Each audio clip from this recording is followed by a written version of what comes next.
In section B of paper 1, Imaginative Writing, you will be asked to complete a rather lengthy piece of either narrative or description.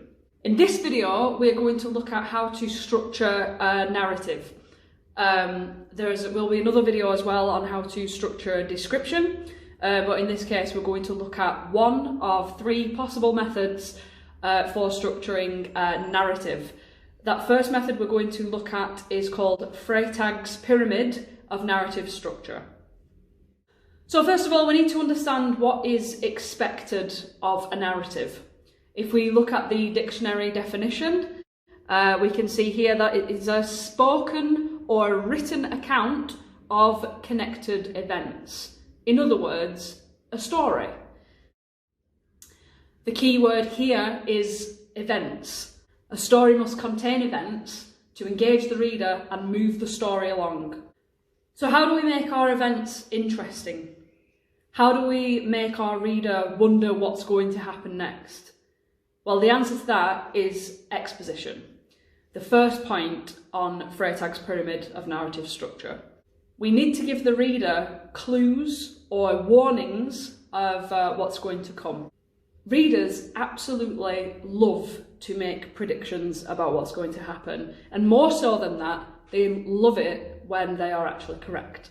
This means that the events that we have foreshadowed with warnings and clues absolutely must happen, and to make it more interesting, they must happen in a surprising way. So we're going to look at Little Red Riding Hood. We're going to look at that and compare it to the Freytag's pyramid of narrative structure. So we're going to take it apart and see how it fits into that structure. So there are 6 key elements to Freytag's pyramid of narrative structure. The first one is exposition, inciting incident, rising action, climax, falling action, and resolution. Exposition. This is where you introduce your characters and setting, but most importantly, this is where you introduce your warnings and clues. So in Little Red Riding Hood, we are introduced to the character of Little Red Riding Hood, we're introduced to her mother, and we're introduced to her intention. She wants to go and take a basket of muffins to her grandma's house. We learn that to get to grandma's house, you need to travel through the scary forest or the woods. And we are offered a couple of warnings and clues as to what's going to happen in the story. Her mother says to her, "Whatever you do, Little Red Riding Hood, do not go off the path and do not talk to strangers." If we as readers understand exposition, we know that it's practically guaranteed that she's going to stray off the path and run into a dangerous stranger. This leads then to our first event, the inciting incident. On the way, Little Red Riding Hood spots some beautiful flowers, and due to her kindly nature, wants to pick them as a gift for her grandma. Because of this kind characteristic, she ignores her mum's warning and strays off the path. The word incite means to encourage or stir up either violent or unlawful behaviour. In this case, Little Red Riding Hood has acted rebelliously in her decision to stray from the path. The flowers gave her the incentive to do this. Sure, she's got good intentions, but Little Red Riding Hood has a flaw. She's too nice. She's too trusting. Now, once the inciting incident has encouraged the character to take a risk, we start to experience what we call rising action. Rising action is all about building tension that will soon be released later on in the climax. So what is tension? Tension is an element which evokes emotion, such as stress, worry, fear, anxiety. We feel these for the character. And if our characterisations works well enough, we actually care about that character, and therefore the tension becomes stronger. A shadow might sneak up on Little Red Riding Hood for a while, encouraging the reader to fear for her, to worry about her, and building up the atmosphere. You know, a shadow coming at you in the woods can add to a sort of horrifying element, or making it a bit scary, adding to that tension. It is then revealed to be the big bad wolf. We as readers understand that this stranger is dangerous, not only because he's a wolf, which is a predator, but also because his name is the big bad wolf. However, Little Red Riding Hood doesn't know this. She is in fact very kind and naive, and therefore likely to trust him. The concept of knowing something that a character doesn't is called dramatic irony. It's a great way to create tension because the reader starts to worry about what will happen to the character and how she's going to deal with this danger. So the wolf starts to talk to Little Red Riding Hood, and because she's quite nice and naive, she does talk to him a little bit, which builds tension for us because we know that she should not be talking to this dangerous stranger. She ends up revealing her destination. The wolf uses this information and decides to go to Grandma's house before her, because obviously 2 juicy humans are better than 1. So the wolf makes it to Grandma's house, tricks Grandma into believing that he is Little Red Riding Hood, and as soon as she opens the door, he eats her up and disguises himself as the grandma. Little Red Riding Hood eventually gets to Grandma's house and comes face to face with the wolf disguised as her grandma. This is actually the final confrontation that Little Red Riding Hood has with the wolf. Now, we all remember the classic lines of dialogue which are exchanged between Little Red Riding Hood and the wolf. These lines exist to build tension by accentuating the wolf and Little Red Riding Hood's main characteristics. The wolf has huge eyes, ears and teeth as he is a predator, and Little Red Riding Hood fails to put these things together as she is naive. We as readers become somewhat stressed with Little Red Riding Hood's naivety in this moment because the wolf is showing a lot of red flags that to any other more sensible person would be really obvious. However, it is her overly trusting nature that prevents her from being able to see through the disguise. She gets gobbled up just like her grandma, and this leads to the climax. So some people confuse the climax with the part where the good guys win. This is not correct. The climax should be thought of as more of a point of no return. Here we have Grandma and Little Red Riding Hood have both been gobbled up by the wolf. How are they going to get out of that one? The reader might be completely stumped because it seems impossible for these characters to have a happy ending after both being eaten. However, have no fear, because a big strong man randomly appears. Yes, the woodcutter. The woodcutter, out in the woods cutting wood, has heard the commotion and comes in, slices the wolf's belly open, and out roll Grandma and Little Red Riding Hood completely unharmed. This part of the story is what we call the falling action. The wolf is dead, and Grandma and Little Red Riding Hood literally come falling out of his stomach. You could say that falling action is like the phew moment. Some people, myself included, criticise the random appearance of the woodcutter because he is not foreshadowed at all. There are no clues there to enable the reader to predict his arrival at all. If I was to rewrite the story, I would probably give a few clues that there is a woodcutter around in the area, such as when she's approaching Grandma's house, just have like a few tree stumps, like knocking around, just to sort of give a bit of a hint that there is a woodcutter in the area and it doesn't come as so much of a surprise. So now that Grandma and Little Red Riding Hood are saved, that's still not the end of the story because we need to tie up all of the loose ends. We do this with a resolution. A resolution quite often returns to normality, but with a few added extras. We return to the beginning of the story, except there are some developments that have been made. Grandma got to enjoy the basket of muffins with her granddaughter. Little Red Riding Hood learned to not be so trusting, and the woodcutter actually marries Little Red Riding Hood's mum.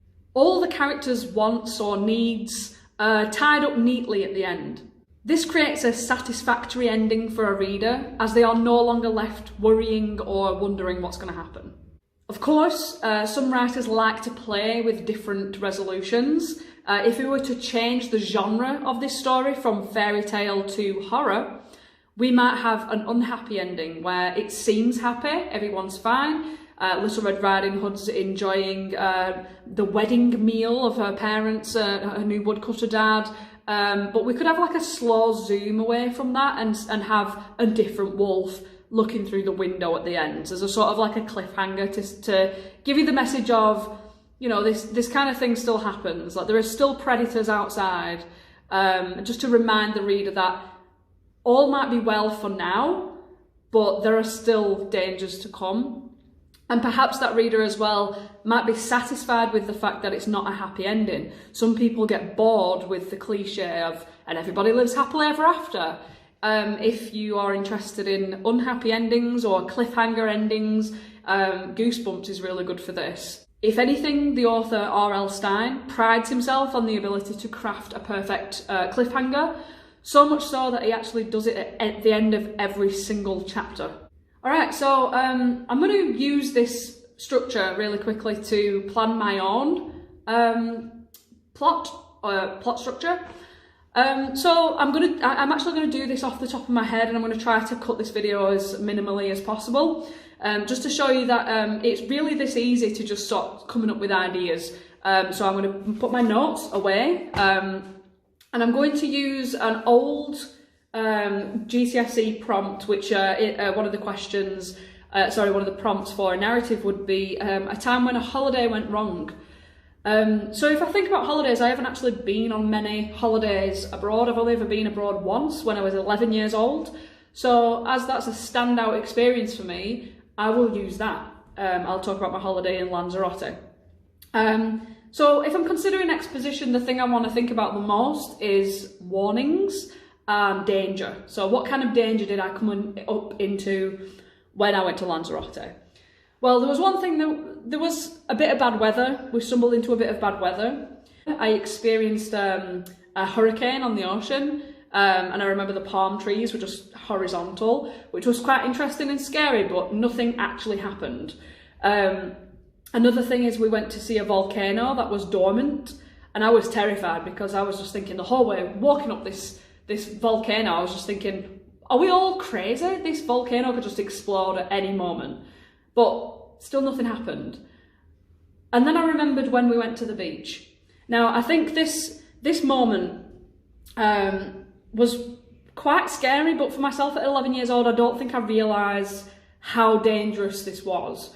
So, apart from, I'm not going to tell you the story right now, I'm actually going to use the story and place it along the pyramid. So I've got a whiteboard behind me. I don't know how well you're going to be able to see this, but if you can't see it very well on here, I'll post a link to the structure. See if this pen works. So here's the pyramid. It's very faint with this green pen. Let me just take a look and see. That's nearly impossible to see. I'll try the black pen, but this black pen is also very thin. So I'm just going to put the marks on here and sort of label it for you there. It's quite impossible to see it. So we'll put a link. We'll put a link. Anyway, exposition, the warnings, the danger. So we went to the beach. Now the beach had some flags on it. There was a couple of lifeguards sat in the tall chairs.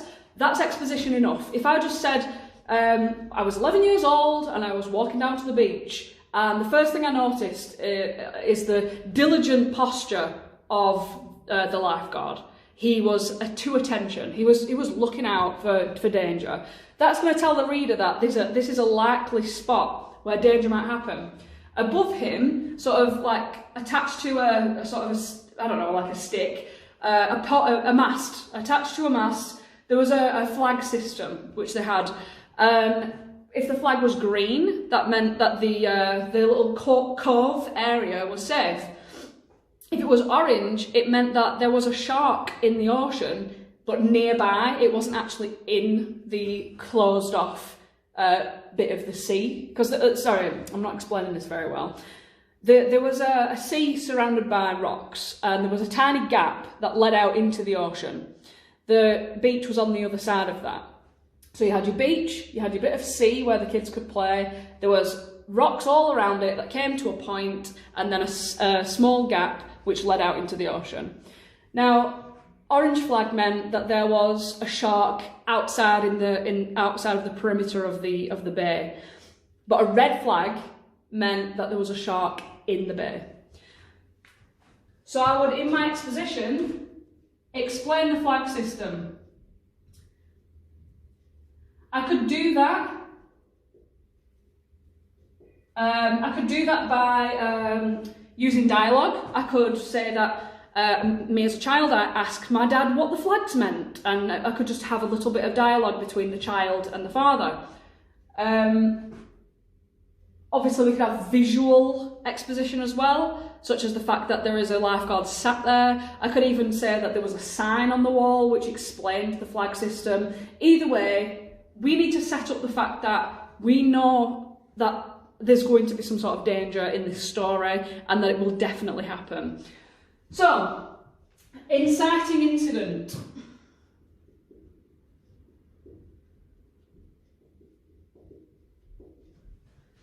Now, I really wanted an inflatable boat with the oars and everything. So I nagged my mum. I was like, Mum, please give me this boat. I'll be fine, I'll be responsible, I will drive it. Not my little sister, who was a couple of years younger than me. I was the responsible older sibling, so obviously I would drive the boat. So she ended up giving in and letting me buy this inflatable, like orange inflatable 2-seater boat with oars. And I was over the moon because I felt like I was free. I could like sail around inside the bay and pretty much do whatever I wanted. I was a good swimmer. My sister was quite a good swimmer too, and there was plenty of lifeguards around, so we obviously thought that that would be okay to just take the boat out into the water whilst my mum and stepdad were chilling on the beach. So the inciting incident would be me finally getting the boat and thinking, yeah, let's take it out onto the sea.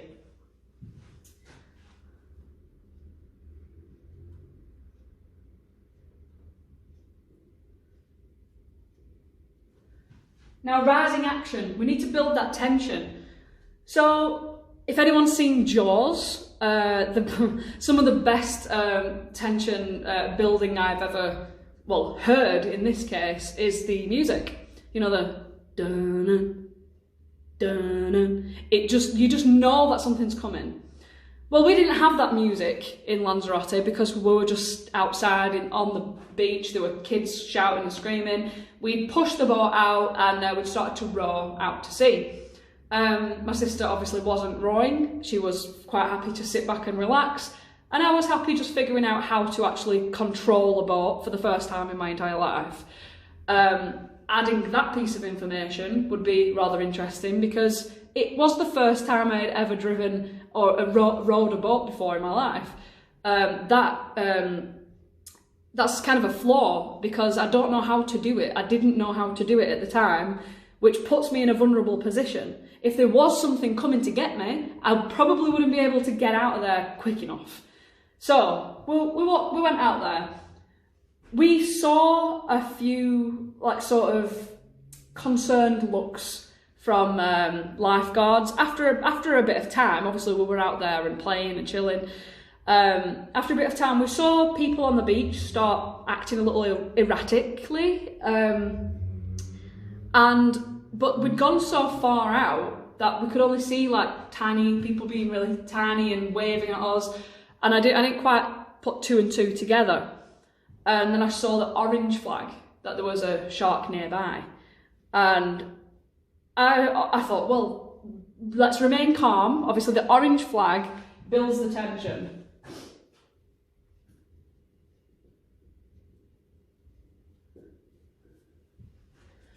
They wanted to make sure that everybody got back onto the beach just in case the shark did come into the public area. At the time, I didn't think it was, I thought, well, it's not in the actual area. I'm sure it's going to be okay. And I didn't know how frequently a shark actually did get into it, because like I said before, the cove was made of like rocks, and the little tiny hole actually had a net in front of it. So I was like, oh yeah, that's fine. A net is going to contain a shark. Absolutely. Well, as I was ruminating on this, the red flag went up. Now, I was in the middle now. I was about in the middle, equidistant from the mouth towards the ocean and the beach itself. I was in the middle. My sister, upon seeing this red flag be raised, jumped out of the boat. Now, this is some sort of climax, if you will, because it's a, let me just think. The red flag goes up, red flag builds the tension even more. People are shouting on the beach, but I can't hear them because I'm already halfway across the bay. Right? People are running around. Everybody else is swimming to the shore. My sister, upon seeing the red flag, jumped straight out of the boat in a panic.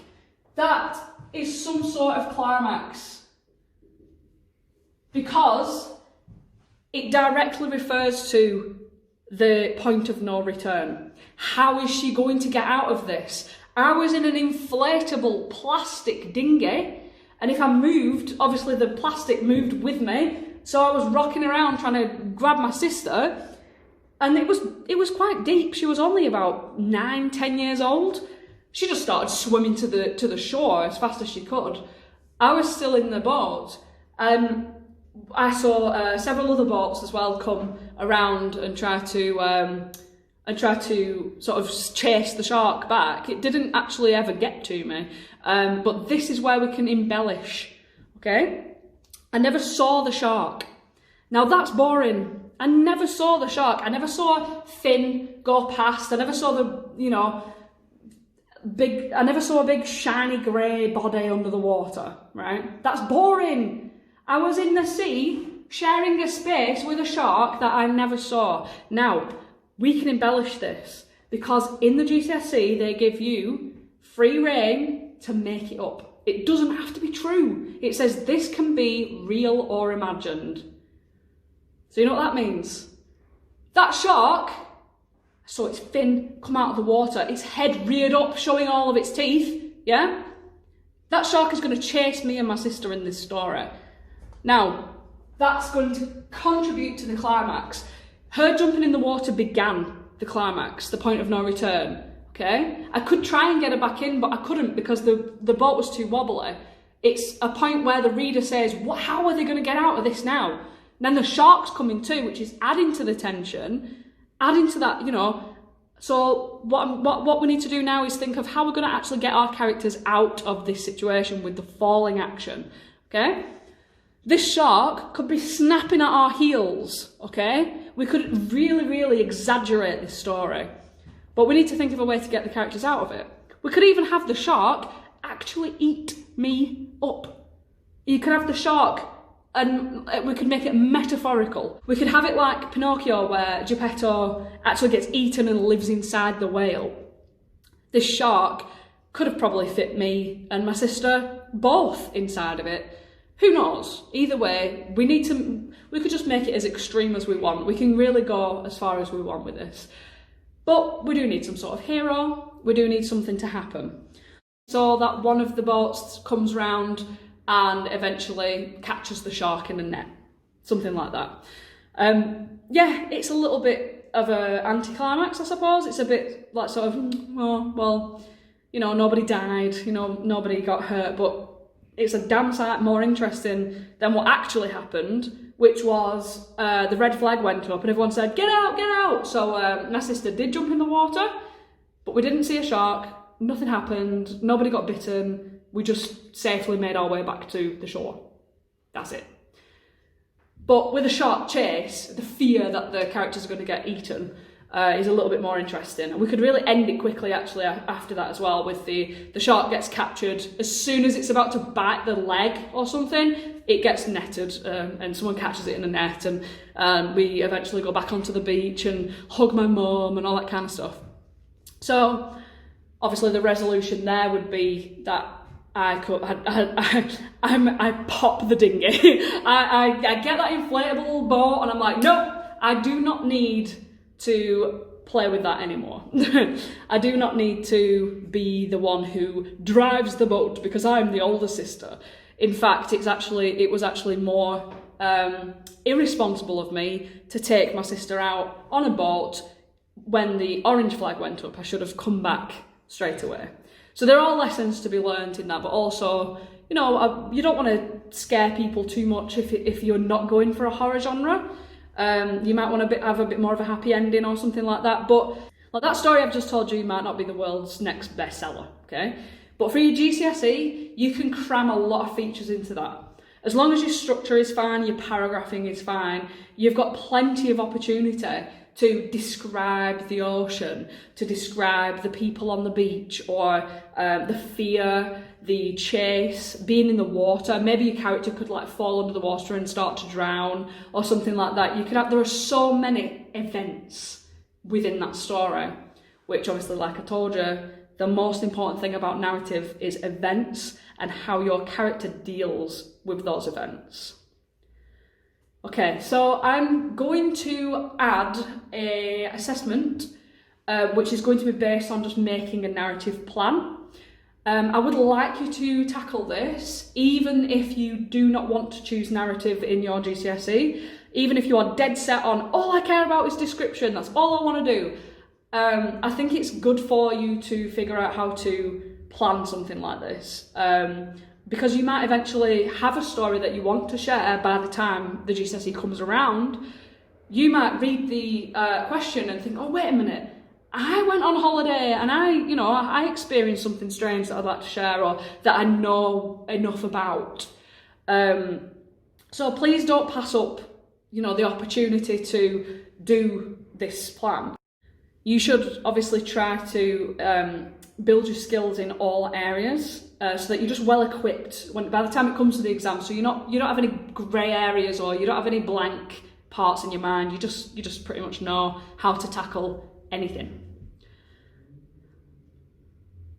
So thank you very much for watching this video. I hope it's been educational for you and I hope you've got some good ideas from it. Perhaps you've already got some ideas of your own that you'd like to share. If you want to do that, there are comments. Maybe if you've got a plot idea or if you've got an idea for a good bad guy or something like that. If you want to just share a plot structure that you've just written down now whilst you've been watching this video, that'd be cool. So yeah, leave a comment. Thank you very much. My name is Jenna Abbott and I'm here at Bradford City House. I'm the English GCSE and functional skills teacher.